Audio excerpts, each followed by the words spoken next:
Welcome to Live from the Archives. We're here with Tony Michels from the University of Wisconsin-Madison and Lila Corwin Berman from Temple University in Philadelphia.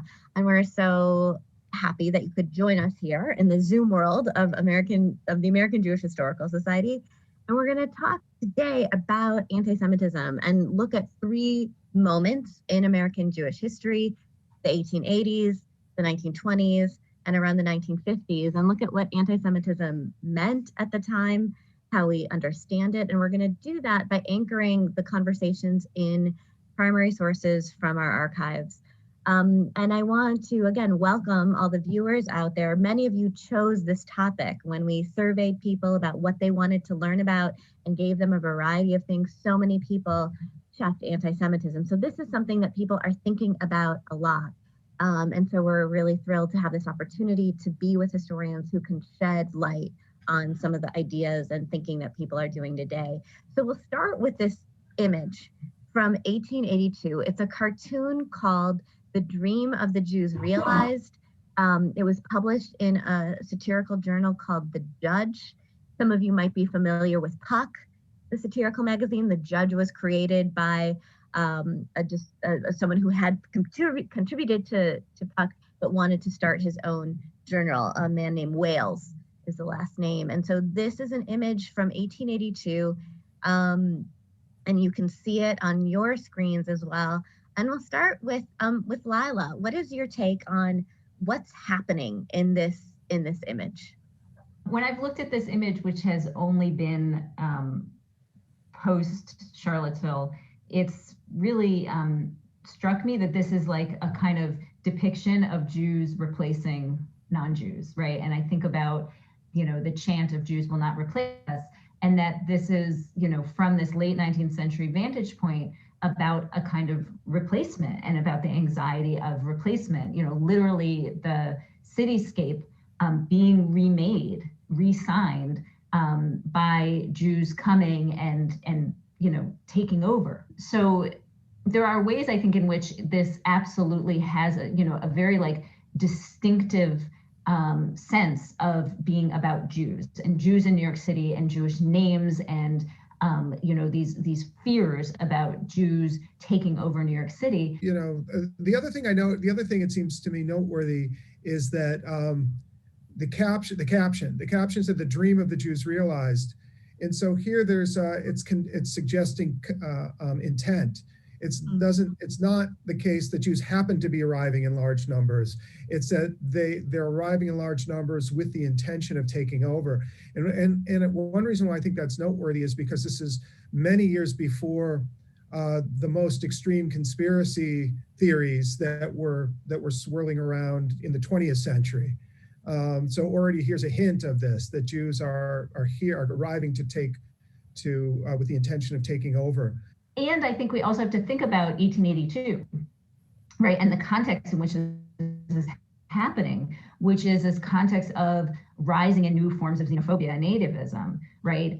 The beginnings of an entire kind of legal doctrine of immigration restriction, which is really about giving legal teeth to the idea that America itself is vulnerable to forces of newcomers changing what America is. And really, this kind of sense that you need to have a sort of xenophobic response to keep America what it is. So, and that manifests itself in different ways. So the Chinese Exclusion Act of 1882 really, in effect, stops Chinese immigration. There's some exceptions, but it also makes it impossible for those already here to become citizens.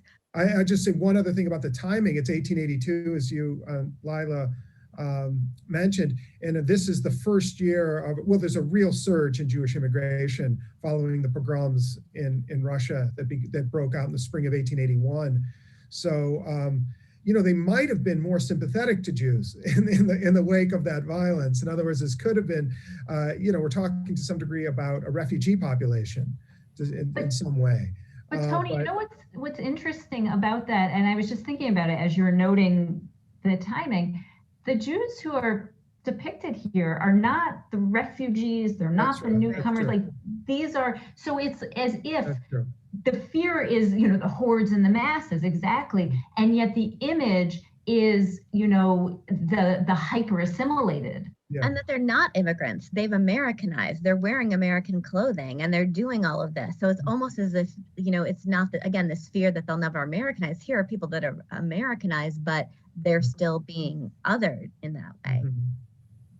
Yeah, and I think the idea is, at least the implicit idea is, that when Jews Americanize, they do so in a way that's not authentic to the country's highest ideals. That the Americanization is itself corrupting. As Lila pointed out, these are aspiring middle class and bourgeois Jews, and they were affected and would be for many years to come, economically affected and socially affected by this kind of anti-Semitism, because it would ultimately extend to the professions, the legal profession, the medical profession, which they both moved to exclude. So I think what you're seeing here is already an early indication of the barriers that were just beginning to come up, that did affect Jews economically, educationally, and so forth.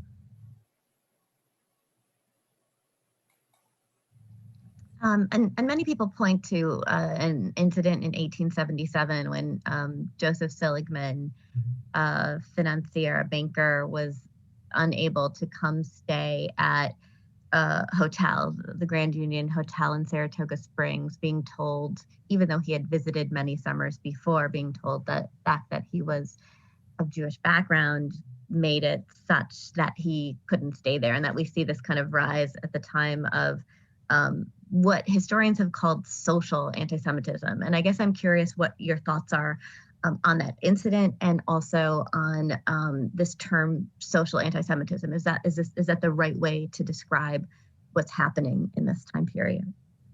Well, one of our colleagues, Britt Tevis, who's a wonderful legal historian, has really written, I think, a very hard-hitting criticism of the idea of social anti-Semitism. And really, her argument, in a sense, is that it's a bit of like an imaginary category, that it was constructed as a way to say, yes, okay, there was anti-Semitism in the United States, but it was nothing compared to the real anti-Semitism of Europe.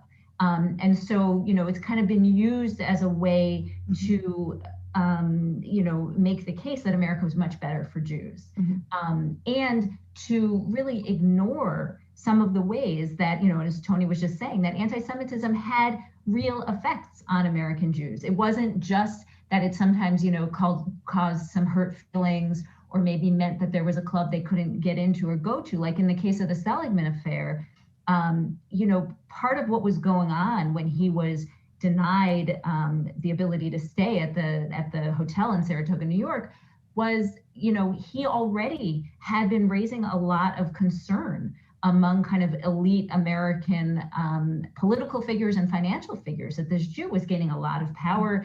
He had come over, kind of as a teenager, I think, from Germany. He had started a store. The store became successful. He'd eventually helped start a bank in New York, right? And, was involved even in funding union efforts in the Civil War.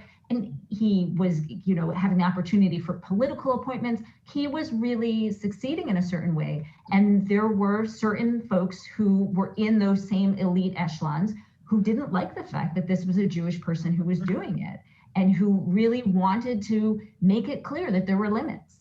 And if those limits weren't necessarily going to be able to block, certain appointments, or to block certain access he had maybe to finance, those limits were going to be really shown very clearly in blocking his ability to stay at a hotel, right? In saying he could not be in these same spaces.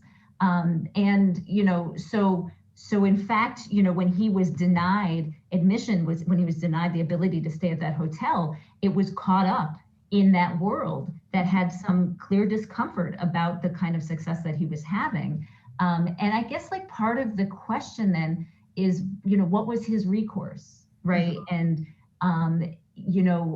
where could he kind of go? Were there laws that could help him? In certain ways there were, but in other ways there weren't. And one recourse is actually that there's great public outcry. Yeah, I have more than one thought going through my head. One is that the consequences of this sort of discrimination were varied, they were long-term, and probably more extensive than historians have recognized. But one problem is that it put up economic and educational barriers. Now, I guess you could also say the upside is that Jews formed their own social clubs and tended to go to their own resorts or started their own hospitals, and therefore bolstered that anti-Semitism helped Jews bolster communal solidarity. And I suppose that was true too. On the other hand, again, the costs were high, which is why so many Jews and African Americans fought for integration, because they recognized that they could not advance in an equal way. The final thing I'll say about it, and I don't think this has received nearly enough attention, is let's call it the aesthetic dimension of exclusion. And what I mean here is the way in which Jews openly were described as ugly, uncouth, rude, in many ways unacceptable in their physical appearance and behavior. That stayed with Jews. Arguably, that still stays with Jews, actually, I would say. I mean, so this period that we're talking the late 19th century is a time in which these issues are percolating, and they're connected to the social discrimination, the discrimination Jews were encountering, because one rationale for excluding them was not just because they went to a different kind of church, but it had to do with all the things we're talking about, the way they look, the way they allegedly look and behave and talk and conduct business, and their values or lack thereof. All these things were packed into a decision by a hotel owner or a resort owner or a club or a board of some kind or another to say, we don't want Jews. Also, along those lines, what's really interesting is in his sermon, actually, the defense that Henry Ward Beecher puts up is, a man like Seligman behaved in a manner that was fit for Christian ladies and gentlemen. That, look, he's the kind of Jew we want, the one who can really seem like us. And then he goes on to list all the great contributions Jews have made to civilization. So in a sense, like, yeah, he's coming to the defense, but it's still working in this kind of paradigm that the Jew is acceptable insofar as he can appear as if he is being like a white Christian lady or gentleman. And that the Jew is acceptable because we can talk about all the ways that Jewish civilization has contributed to the world, which is arguably a kind of tricky way of actually, reinscribing certain anti-Semitic ideas. And I want to, Lila, you had mentioned earlier the Chinese Exclusion Act in 1882 with the beginning of immigration restriction, and kind of the next, there's incidences of this in the 1890s, early 1900s, but the real kind of embrace of anti-restriction or restriction against Jews and other Europeans, Southern Europeans and Eastern Europeans, comes in the 1920s. So let's jump the 1920s, because in the same year, what you also have, the source of a lot of anti-Semitism for Americans comes through a newspaper called the Dearborn Independent, which was published by Henry Ford in Dearborn, Michigan. Tony, can you tell us a little bit about Ford and the kind of anti-Semitism that would be read in the Dearborn Independent and why it was problematic? So the Dearborn Independent appears, I believe, just after the war, after World War I comes to a close. And it was one of the main forums for a new kind of, or recent kind of extreme conspiratorial anti-Semitism that maintained Jews were colluding to take over the world.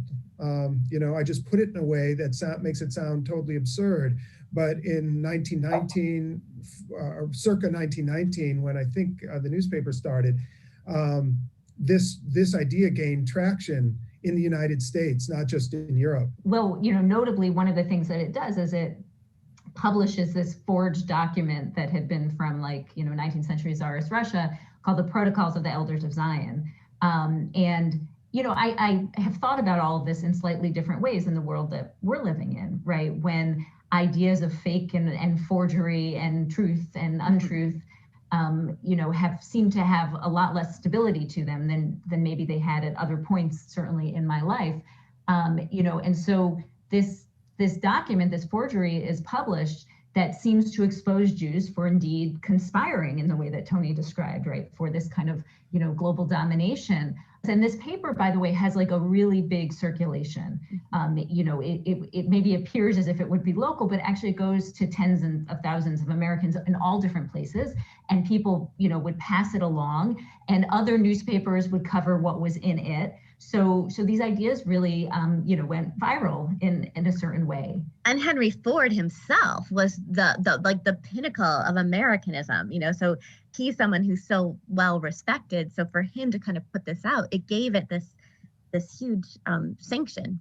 Absolutely, right. It seemed like, well, this guy is making good cars and they're affordable and he's helping America. And so he must have the interests of American people. He pays his workers fairly well. So why would we not, believe this?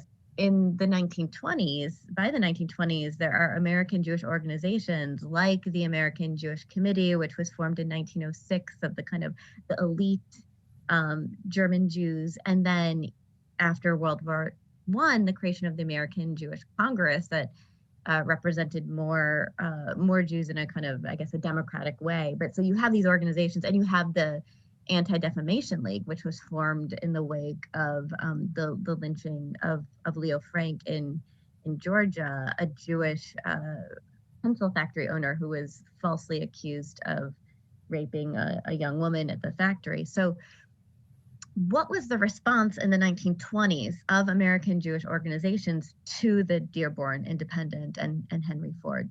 Well, I would say it's split a little bit, right? So there are certainly the ADL starts to pressure Ford. There are lawsuits, libel lawsuits that are filed, a really important one that says that Ford is blaming Jews for inciting violence and that's libelous speech.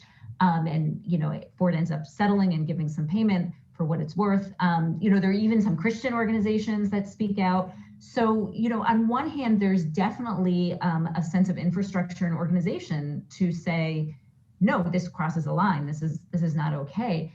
But at the same time, and I think we'll continue to sort of see this dynamic, there is a sort of reticence, or a sense of like, how much attention do we draw to this? Again, getting back to that idea that if you draw attention to it, even if the attention is to say this is spurious and this is wrongheaded and it shouldn't be allowed, it gives the ideas a certain life. It's kind of better to keep your head down and keep doing what you're doing instead of just sort of fueling the fire of this. So I think that there's, this kind of tension. Are the 1920s and 1930s, would we consider this the zenith of anti-Semitism in America thus far, or up to even to this point? What are your thoughts on that characterization?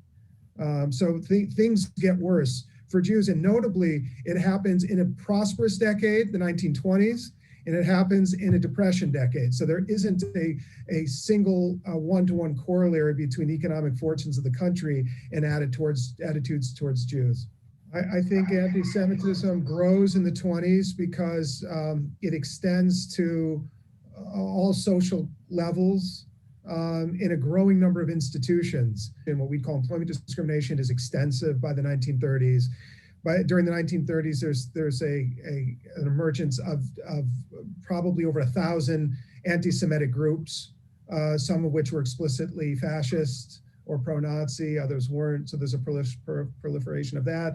You see a rise in violence against Jews, and it goes into the 1940s. It doesn't stop with America's entry into World War II. It actually grows worse. And I'm just also thinking about Father Coughlin and the speeches he would give on the radio, speaking so negatively about Jews. You have Coughlin's newspaper, Social Justice, and a group associated with him called the Christian Front is very much on the front lines of this kind of anti-Semitism, meaning one of the main culprits in the violence against Jews. Street violence was carried out by many of his followers. So this goes into the 1940s 40s. I'll just say that there's a striking quote, an observation made by Daniel Bell, who was a young journalist at the time. This is 1945. He's not a famous sociologist yet. And he read, after reading a report by the Jewish Labor Committee on anti-Semitism that was never released, he wrote a piece saying that the country in which anti-Semitism in its most violent fury can be unleashed is the United States. Wow. And this is what year? Around 45, 46 at the latest, but I think it was 45.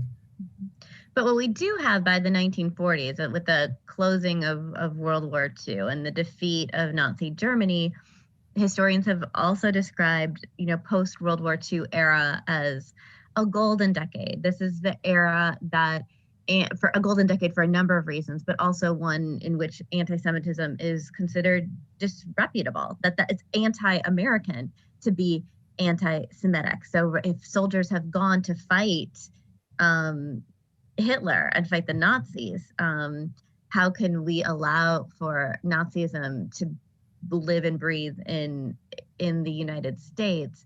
It was important to then now move into this idea more broadly of a Judeo-Christian tradition. And then we see this also in films, a movie like Crossfire that comes out in 1947 that shows anti-Semitism as being negative. And even more famous than that, Gentleman's Agreement, which won the Academy Award, of showing how anti-Semitism is un-American.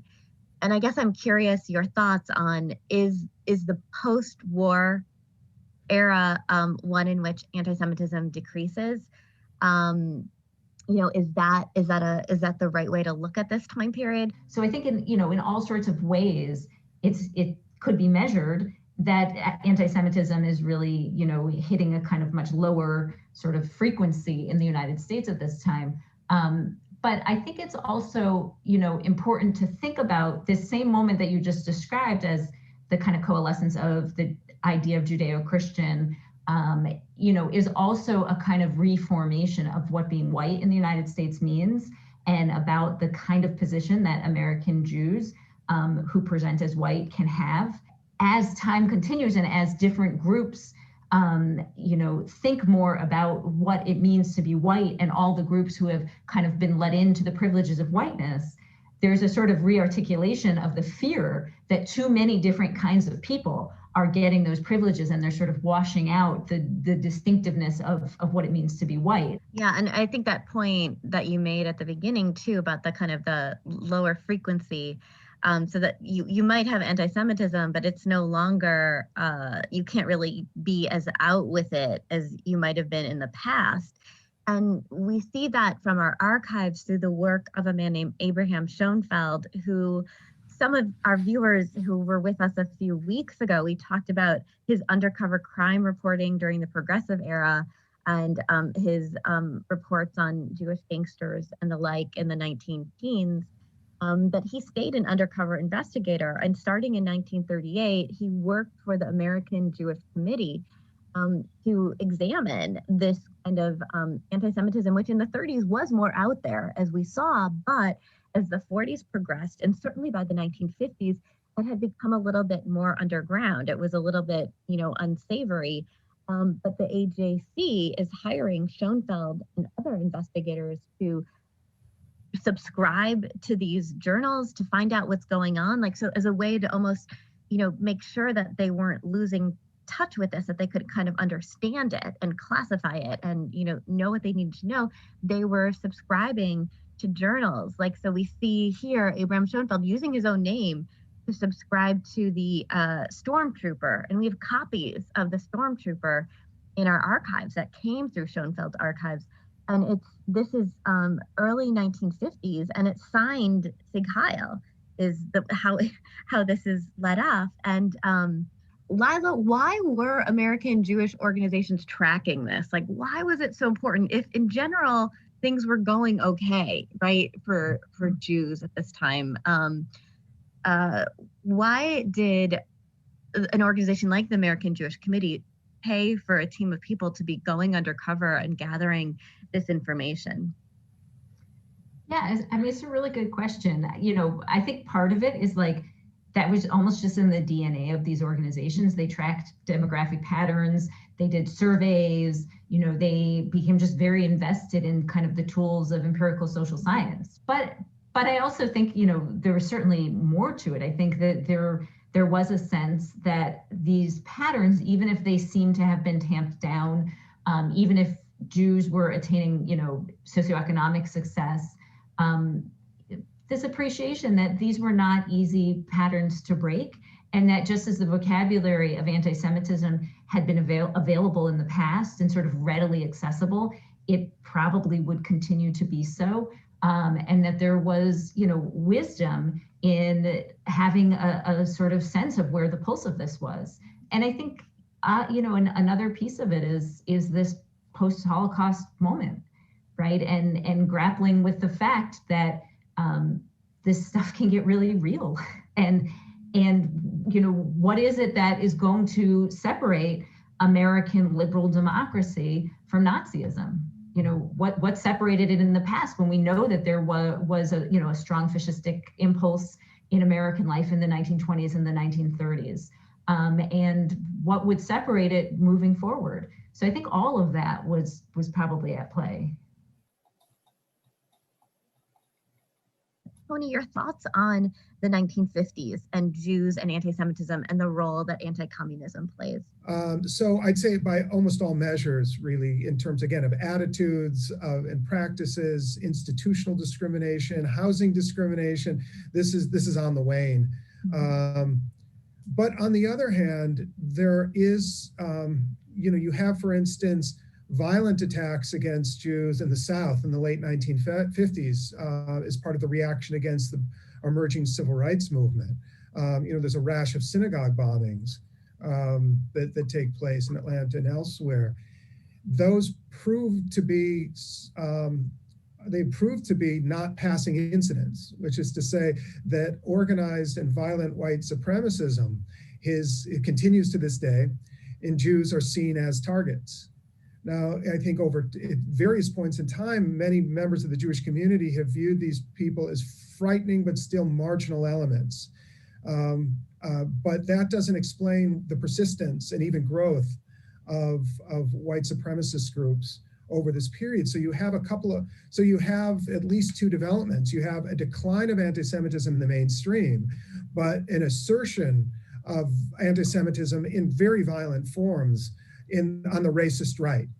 And far from being, again, an episode in the struggle for the attainment of civil rights, it's had a staying power that I think we're really, many people, observers and historians are, I think, just now really starting to appreciate and trying to figure this out. As I was looking through these Shoenfeld's papers and looking at all the different pamphlets and reading the literature, which it's horrifying. You see the demonization of Jews for sure in the 1950s and 1960s in these groups. And, it's hard not to disconnect this from seeing everything we've seen in the past few years about how a lot of white nationalist sentiment has been unleashed in the last few years. And so it's not as if that didn't exist before, but that it's kind of given a permission because of the rhetoric of the last few years. And I guess I'm just curious your thoughts on the connection between some of this white nationalist stuff that was more underground in that time period and what it's looking like today.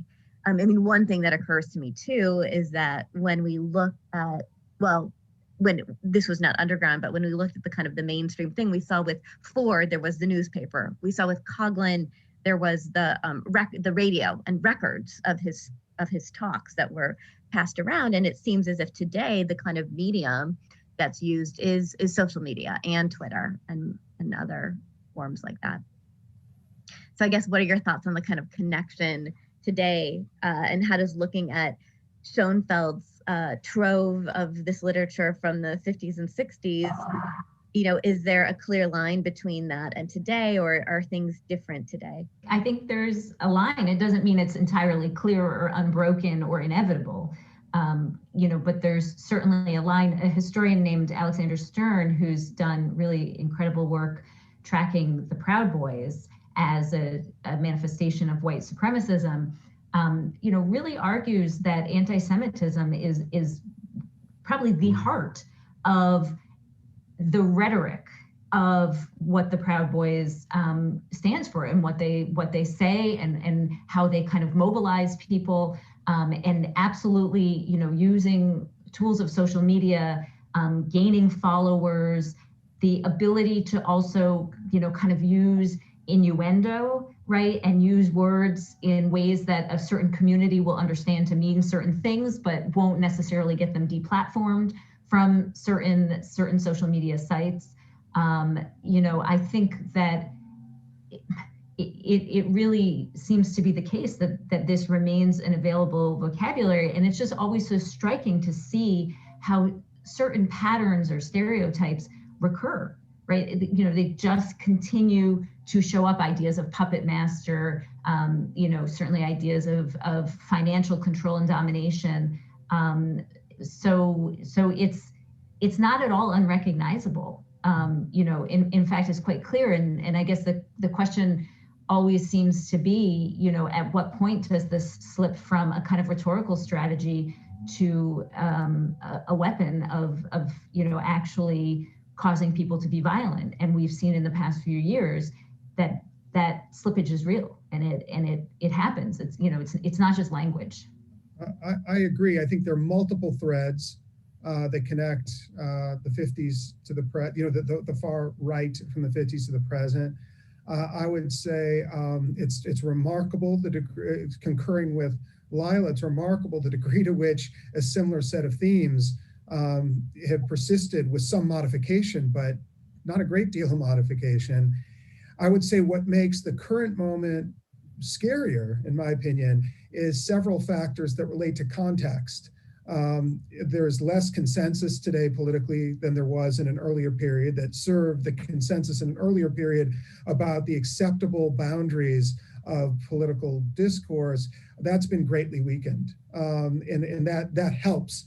It's been weakened by the far right, and it helps the far right at the same time. So I say that's one big change. There simply isn't the same degree of consensus. I think our institutions, governing institutions, are more frayed and don't have the same degree of legitimacy in the eyes of many. I'd say the economy is more volatile in a way that creates instabilities.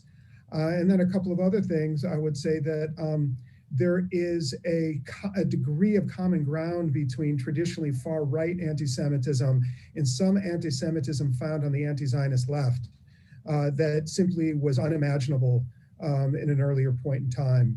So what was so clearly a far-right anti-Semitism is leaked into the anti-Zionist elements in the left, keeping in mind that the far right is also anti-Zionist. So on one level, it's not terribly surprising.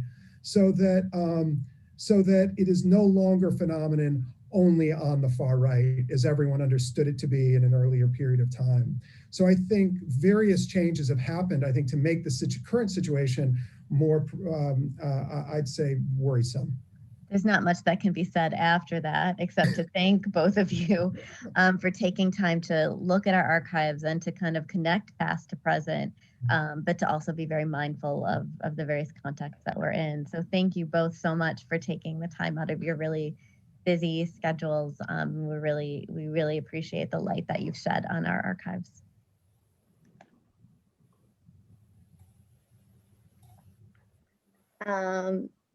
So hello, everyone. Welcome back.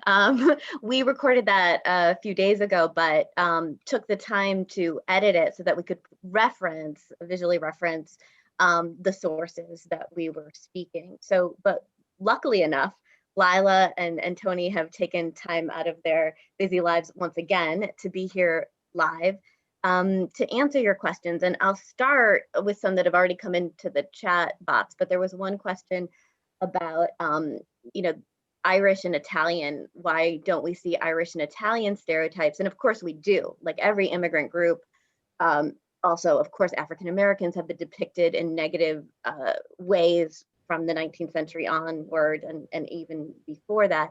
But I wonder if the question that was posed was specific to, do we see any of these immigrant groups who are characterized once they've Americanized in a negative way. So in other words, you know, are there other stereotypes or cartoons of Poles who have assimilated and become Americanized and are called out for that, or for Italians, or for others? Well, you know, I think there may not be the same visual culture. I'd have to think more about that and ask colleagues who really study other ethnic groups.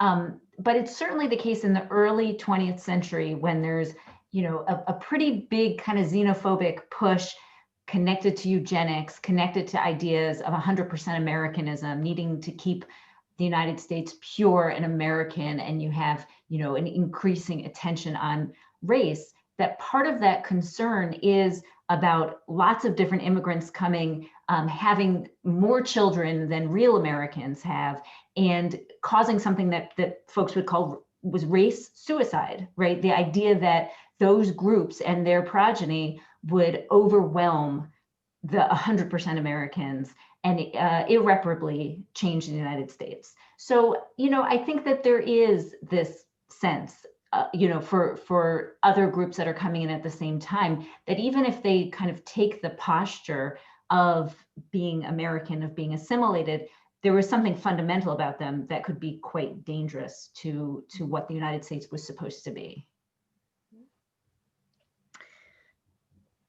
Well, it's a hard question to answer, but it's a really important question you raise, which is why were there so many other immigrant groups who were made fun of, disliked, discriminated against to one degree or another? Why did prejudice towards them disappear? It's basically all but, you know, we don't hear Polish jokes anymore.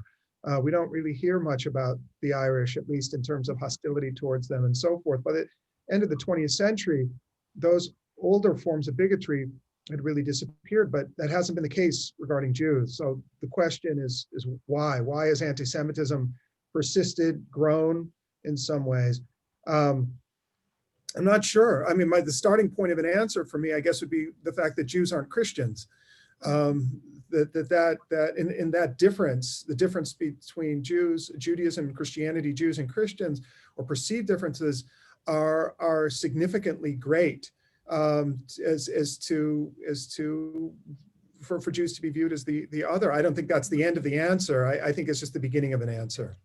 And that leads to another question that was posed in the Q&A, which was, what was the role of the church in thinking about anti-Semitism in America? And I know that's a very broad question and could be the subject of dissertations and so on, but if anyone wants to speak very generally about what role the church had in cultivating or spreading or stopping anti-Semitism in America. I guess I'm just going to take a very small corner of that, you know, which is to say, first of all, it's complicated to say the church, right? You know, often when we say the church, that means a Catholic church. And, you know, certainly from Rome, there's been, you know, a great deal of really like horrific ways that anti-Semitism has been integrated into Catholic theology, into pronouncements of, you know, even, you know, going very far back, church fathers and various popes. But I think in the context of the United States, it's also important to think about the various Christian denominations and the role that less kind of top-down Christian bodies played in propagating anti-Semitism in the United States. And, you know, certainly in that context, you know, it's been the case that whole strains of American Christianity, most importantly evangelicalism, have at their core a certain idea of replacement theology, right? Of the idea that Jews need to be converted in order for the second coming of Jesus, for the, you know, kind of messianic end of times era. And that this has meant that Jews can be seen in a very instrumentalist fashion, right? Either they're obstacles to that, or if they behave properly, they are handmaidens for that to happen. And you see that play out in some pretty complicated dynamics between Jews and evangelical Christians having to do with the state of Israel. So I think in the context of American religion and American Christianity, it's, it's been a fairly complicated kind of dynamic. And of course, you have to also keep in mind that many Christian leaders and Catholic leaders in particular have spoken out against anti-Semitism at different moments in time. Thank you. And we have a question from, I think this question is from Minneapolis. Was the international conspiracy aspect of anti-Semitism present in hate directed toward other European or other foreign groups? As far as I know, no, not in this country. I mean, according to some of those old conspiracy theories, England was part of the conspiracy, but the accusations of domination and conspiracy weren't directed against Anglo-Americans. They were directed against Jews, and I believe Jews only. It had to do with, and it was bound up with anti-communism of the time, following the Russian Revolution, which was obviously a tremendously important event. Jews and their association with Russia, their association with radical political movements, made them a convenient focus of this idea that Jews were behind the Russian Revolution. Leon Trotsky became the premier symbol of in the anti-Semitic mind of the Jew running things and controlling things and subverting. So there was I guess what I'm trying to get at is the connection of Jews with Russia and to the Russian Revolution was greatly distorted in an anti-Semitic way that was, well, unique to others. There weren't fears of Hungarian revolutionaries taking over the world in the same way. Now, again, there's always this question of why you can give partial answers to these things. There's the Russian Revolution and Jews are associated with it, or some Jews are, but it still doesn't really get at ultimately why was there a widespread inability of Americans and others to see Jews realistically. I suppose here you'd have to look at some of the deep roots of historical anti-Semitism. I remember reading a book by Bernard Lewis years ago called Semites and Anti-Semites, in which he traced the conspiratorial thinking about Jews back to the charge of deicide. And what he meant is that if Jews were capable of killing Christ, the Son of God, they're capable of doing anything. And so he, without denying the specific modern context of anti-Semitism, also connected it to deep Christian roots. And I think that it seems to me there's something to that. And again, just going back to the immediate question, I'm not aware of any other immigrant group, ethnic group, minority group that was accused of wielding power in such a great way as to be able to control America and the world broadly. Right. Here's a question I think is very important, which is, in the 1950s, how did McCarthyism function, perhaps, or did it, as a cloak for anti-Semitism? How do we think about those things together, right? Which is, we spoke of the 1950s as a golden decade, but and in some ways a decrease in anti-Semitism. But how do we look at McCarthyism and look at the way in which there were particular attacks on Jews in the film industry and elsewhere in this time? Well, I can start, and then I'm going to hand it off to Tony because he's done a lot of research on this. But I think, is absolutely the case that McCarthyism was tied to assumptions about Jews as a category of people holding radical beliefs. So that if one was Jewish or tied into certain networks that were historically tied to Jews, that would make one more likely to be targeted, to be suspect for being communist.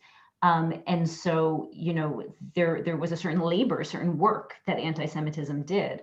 I think at the same time, it's really interesting the way in which American Jewish organizations also accepted anti-communism as the right kind of liberalism, right? And, purged their own organizations of communists, really wanted to conform to the idea that that kind of political radicalism had no place in the United States and had no place in Jewish organizations. So, was that a kind of self-hatred? Was it a kind of acceptance of that sense, that radicalism was something Jews should not engage in, or else it would prove a certain anti-Semitic allegation. I think that's possibly mixed in there. But there were different kinds of anti-communism, right? And again, it sort of can have some resonance with our own lives today. When you say, well, if lots of different organizations were being anti-communist, how can you say one was anti-Semitic because they were anti-communist, but the other one was Jewish, right? So there was a kind of trickiness to it. Yes, and someone in the comments has also rightly pointed out that McCarthy's assistant, of course, was Roy Cohn. Right. I also want to point out that in our archives, we have Abraham Shoenfeld actually did an investigation on Roy Cohn that we found, that who followed him around, looked at who his clients were. It's fascinating. And also along those lines, to the point of the commentator, is that when the Rosenberg trial was held, the judge, the lawyers, like every side of the issue, there were Jews involved. So it's not just, the Anti-Communist Association of Jews was also important in that time. Tony, you of course have done research in this time period, so I want to make sure you have. I just say that it's an interesting thing. In the 1950s, you have the there's still a great deal of anti-Semitic anti-communism of the kind that Henry Ford espoused. The idea that Jews were behind the revolution and were masterminding subversion in the United States. And you could see that certain congressmen from the South espoused that view on the floor of the Congress. In California, Jack Tenney, State Assemblyman Jack Tenney, who was chair of the I can't remember the exact name of this committee, but it's the Anti-Americanism Committee of the California State Assembly. He was openly anti-Semitic and anti-Zionist. So you see that this persists in the 1950s. On the other hand, the kind of classic anti-Semitic anti-communism does diminish, at least on the surface, so that Joe McCarthy does not espouse it. I don't know what his personal feelings were about Jews, but it was not part of McCarthy's public speeches and denunciations and accusations and so forth were not anti-Semitic. So this reflects the post-World War II era in which it became, to a great degree, became unacceptable and disreputable to speak about Jews the way many Americans had prior to the Holocaust. So you see both trends. You see you see the persistence of anti-Semitic anti-communism, but you also see in a significant way a decline. It never goes away, and again on the far right, it persists through the entire era, and is always wrapped up with the accusation of Jewish power that influences anti-Semitism on the right, and in its anti-communist forms, in its anti-Zionist forms, in the denunciations of Hollywood and Hollywood influence. I mean, the constant theme is the Jews are extremely powerful. And again, it doesn't go away even in the 1950s. It diminishes, but doesn't disappear. Thank you. All of you participated in polls, or not all of you, but if you didn't participate in it, you watched people participating in them. There was a question that came up, how many people actually participated in the polls? We had 110 people who were participating in, and we can put those up. And I just want to see for Lila and Tony, if you want to talk about what you see in this, in the polls. I think Chelsea is able to put them on the screen. But we started with looking at, with regard to our viewers, did your parents or grandparents ever experience anti-Semitism? And select all that applies. So 33% no, or no was 7%, 33% we didn't talk about it. But for those who checked, and you could check multiple boxes so it doesn't add up to 100, but we see socially is the strongest at 51, educational 31, occupational 37, and residential housing 18, and then just no is 7%. Then we went to the next generation, you. And we saw that the numbers went down to 42% rose to say I've not experienced anti-Semitism. Socially, of those who did, socially was still the strongest, 44, educational 12, occupational 25, residential 4. And then we asked the kind of youngest generation in your family. And we saw even further decrease. Socially was still, if there was an experience of it, was 28, educational 11, occupational 14, residential 2%. And then no, they did not experience anti-Semitism, pretty constant with what the previous generation had it at 41. So I'm just curious, this is a lot of conversation we've been having about anti-Semitism. How do you read these again, admittedly informal polls? We haven't accounted for who's observant, right, and who might have an outward appearance that stands out as Jewish. This is just, for fun. I mean, none of this is fun, anti-Semitism, but I think when I look at this, one of the things that strikes me is still a progression in terms of people experiencing anti-Semitism, a decrease in it over time. So I guess at the same time, right, we've had more rhetoric, we've had a lot of talk about it in the past few years. So I'm curious how you, as historians, look at these admittedly weak polls, but what they are. I mean, I guess one thing that I am curious about is how the various folks who filled out these polls are defining what they mean by anti-Semitism, like especially in the category social, right? Like, and how would that have changed over time, right? So what kinds of slights or forms of quote unquote social anti-Semitism might my grandmother have been attentive to and aware of? And I wouldn't have even thought about or noticed, right? Or what would she have noticed? And, or what would she have decided to not notice, maybe consciously or subconsciously? And I would absolutely notice it, right? So even kind of thinking about, how people over time define what is actually an anti-Semitic act. And we know that that has consequences, right? As we're trying to see the elaboration of different kinds of hate crime codes and even legislative definitions of anti-Semitism, we're finding actually we don't necessarily all agree on how to define what it is. So that's one thing that I think would be an interesting kind of historical question to ask that comes out of looking at that data. Absolutely. Tony, did you have any thoughts? Yeah, well, that was my first, Lila's was my first reaction as definitions of anti-Semitism. So that was one question: how do participants understand it? And then other, I had other kinds of questions like, are there regional variations to this? Is anti-Semitism experienced differently in different parts of the country? I'd imagine the answer is yes. And then your point, Annie, about people who are more visibly Jewish may be more vulnerable to it, maybe be more exposed to anti-Semitism than those who aren't. So those are several thoughts that how to understand anti-Semitism depends on definition, region of the country,